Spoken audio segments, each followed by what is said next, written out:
저번 주에는 대구를 다뤘었죠. 대구를 다룬 이유는 이번에 집값이 떨어지고 있는 지역들이 조정 대상 지역에서 해제가 될 것이다, 이런 이야기들이 돌고 있기 때문이죠. 대구보다 집값 하락이 더욱 장기간 지속되었던 지역, 그러면서 이번에 대구와 함께 규제 지역에서 해제가 될 것이다 라고 불리우는 지역, 어디일까요? 세종입니다. 자, 이제 대장아파트 급매도 안 팔리는 세종시. 근데 그렇게 올려놓고서 이만큼 올려놓고 이만큼 떨어뜨려서 급매라고 하는 것 자체가 웃기죠. 아, 이 정도는 급매인가요? 여기까지 떨어뜨려서 급매인가요? 그러면서 지금 세종은 심리가 굉장히 좋지 않다. 주택 소비 심리 지수는 전국에서 지금 가장 낮고, 그 다음에 분양 전망 지수. 세종이 다른 건 몰라도 타 지역에서도 분양을 받을 수 있으니까 세종이 분양은 잘 된다, 그런 이야기 했었는데 분양 전망 지수 역시도 뚝 떨어지고 있다. 실거래가 지수도 이미 내림세로 돌아섰고, 매매 거래량은 작년부터 대폭 감소. 매매 떨어지면서 전세값도 같이 떨어지고 있다. 7개월 만에 8억에서 4억 됐다. 끝없는 추락이다. 정상화가 되고 있는 거죠. 특히 세종은 더 뚝뚝 떨어져야 됩니다. 왜? 물론 저 가격에 사신 분들한테는 조금 안타까운 말이겠지만 공무원 투기로 인해서 올랐던 지역이기 때문에 붕괴가 더 심해질 수밖에 없다. 투기가 많이 들어갔기 때문에. 자, 그러니까 규제 풀어달라고 하죠. 대구 세종 규제 풀릴까? 규제 지역 해제 검토. 대구 세종 들썩. 뭐가 들썩이에요? 들썩 개뿔도 없구만. 그 다음에 풀린다고 대구 세종 들썩. 자꾸 풀린다는 이야기하고 있죠. 잃어버린 5년. 뭐가 잃어버린이에요? 떨어진 건 잃어버린이에요? 올라간 건 정상적인 거고, 올라간 게 비정상적으로 올라갔고, 잃어버린 5년은요 규제로 인해서 잃어버린 5년이 아니라 폭등했던 5년이 잃어버린 거겠죠. 일본에 잃어버린 30년 하는 거랑은 이야기가 다르다. 왜 일본에선 떨어져서 잃어버린 30년이 아니라 그 전에 일본의 경제는 엄청나게 좋았었죠.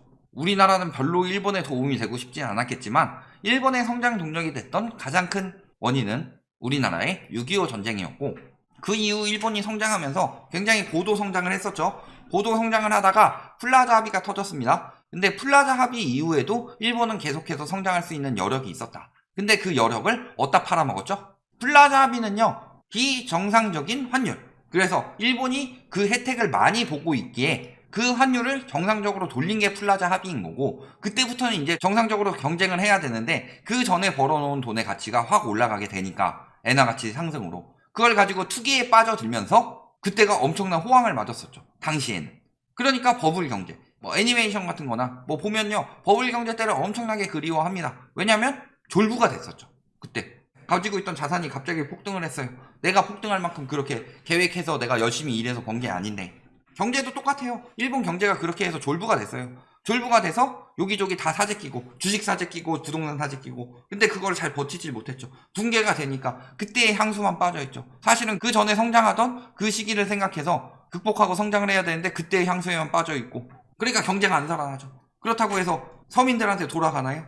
안 돌아가죠. 그러니까 일본에서는 정규직이 별로 없죠. 비정규직으로 다 일하고 있죠. 왜? 정규직으로 열심히 일해봤자 솔직히 인생은 그렇게 나아지지 않으니까.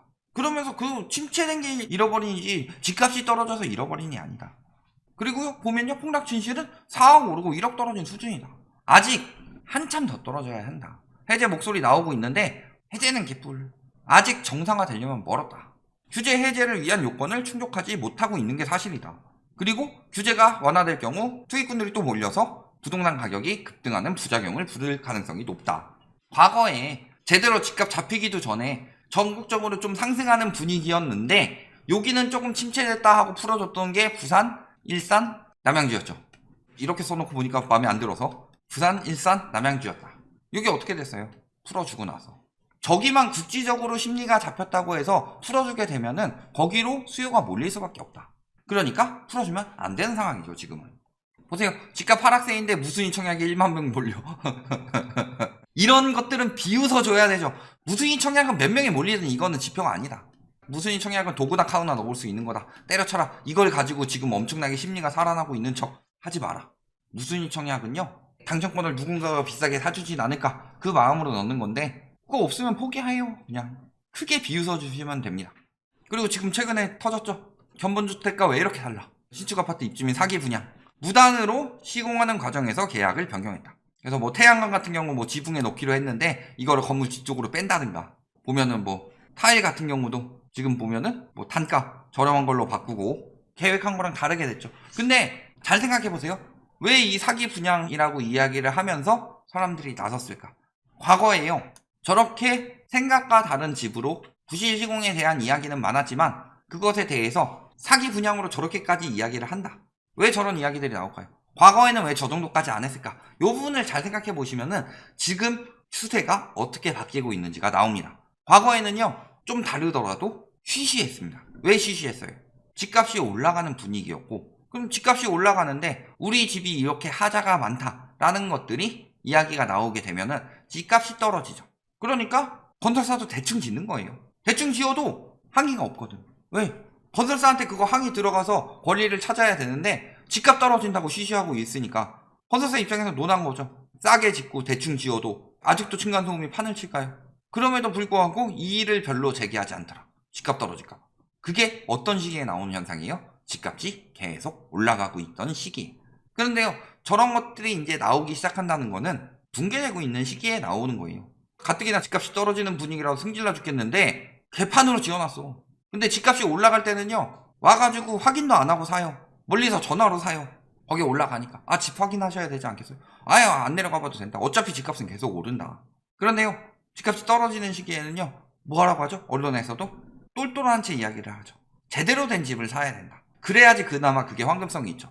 그러면은 제대로 된 집인지 확인해보고 사게 돼요. 그러면 가서 확인을 해봤는데 생각했던 거랑 다르게 집이 개판이다. 그러면은 안 사죠.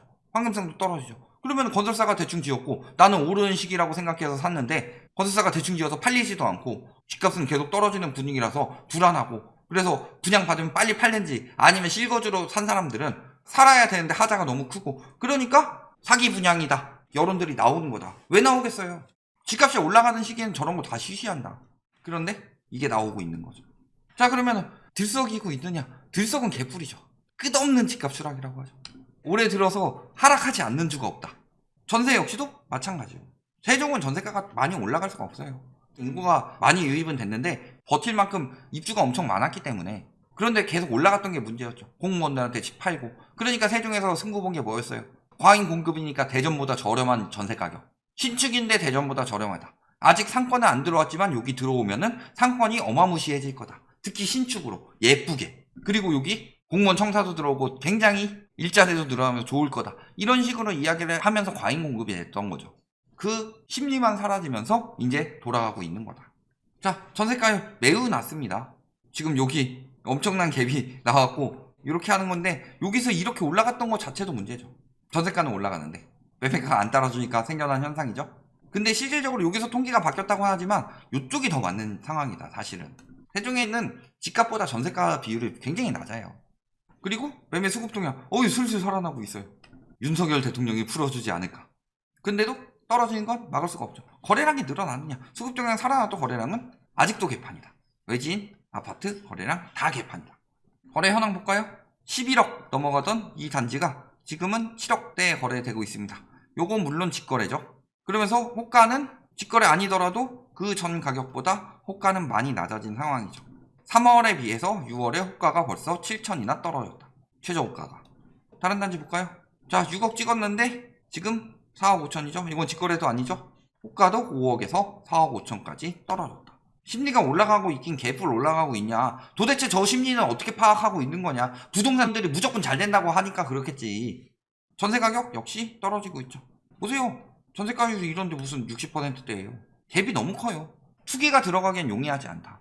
갭이 너무 커서. 그리고 전세 가격이 하락세라서 투기가 들어갈 상황은 아니다. 그렇다면 실수요가 들어가느냐? 실수요들이 봤을 때 집값이 저렇게 떨어지고 있죠. 물론 저 가격이 본인이 합리적이라고 생각하면 사도 되겠지만 코로나 시기만큼도 아직 안 떨어졌죠. 근데 그 전에도 세종은 거품이 계속 꼈다. 그러면 아직 한참 더 기다려야죠. 정상화되려면. 자, 고운동. 여기도 최고가 6억 넘었었죠? 지금 3억 8,950. 직거래는 꼭 표시해주죠. 떨어진 건 직거래다 하면서. 근데 직거래 80%가 하락거래다. 그러니까 직거래는 믿으면 안 된다라고 하고 있지만 실질적으로 하락거래가 80%다. 그리고요, 호가도 전보다는 조금 떨어졌죠. 4억으로 떨어졌고. 근데 요 가격 이후에 안 팔리고 있죠. 자, 그 다음에 여기도 8억 넘어갔는데 지금은 6억 천. 그리고 호가도 6억 9천에서 6억까지 떨어졌다. 3개월 만에. 다 드러나고 있죠. 전세 가격 마찬가지로 떨어지고 있고. 전세가 뭐 폭등하지도 않았었죠. 이제 떨어지고 있는 거죠. 근데 거의 코로나 이전으로 떨어져 가고 있죠. 서울이나 특수 몇 군데를 제외하고는 전세 가격이 떨어지고 있는 게 답이다. 금리가 올라가는데 전세 가격이 어떻게 버티냐. 그런데 무슨 8월 전세 대란이야. 자, 매물 계속 늘어나고 있죠. 아니, 들썩인다는데 계속 늘어나는 매물은 뭐죠? 전세 매물이 줄진 않고 있습니다. 이때 확 올라간 뒤에 매물이 줄지 않고 있죠. 월세도 마찬가지고 조금 줄었네요. 공급 과잉. 매물을 보면은 과잉인지 정상적인지 나온다. 근데 과잉이라는 게 너무나도 눈에 잘 보이고 있죠. 입주 물량이요? 많다고 보면 많고 적다고 보면 적죠. 이때에 비하면 적죠. 왜냐면 이때는 신도시가 형성되는 시기니까. 그런데도 불구하고 결코 적어 보이지 않습니다. 그리고 아직 생활권이 다 들어오지 않았어요. 앞으로 생활권 더 들어오면 어떻게 돼요? 공급 과잉. 결론 두 가지만 볼게요. 세종 하락세 지속 플러스 그럼에도 불구하고 아직 해제할 때 아니다. 아직 거품 덜 빠졌다. 그런데 정부 하는 짓거리 봐서는 해제할 수도 있다.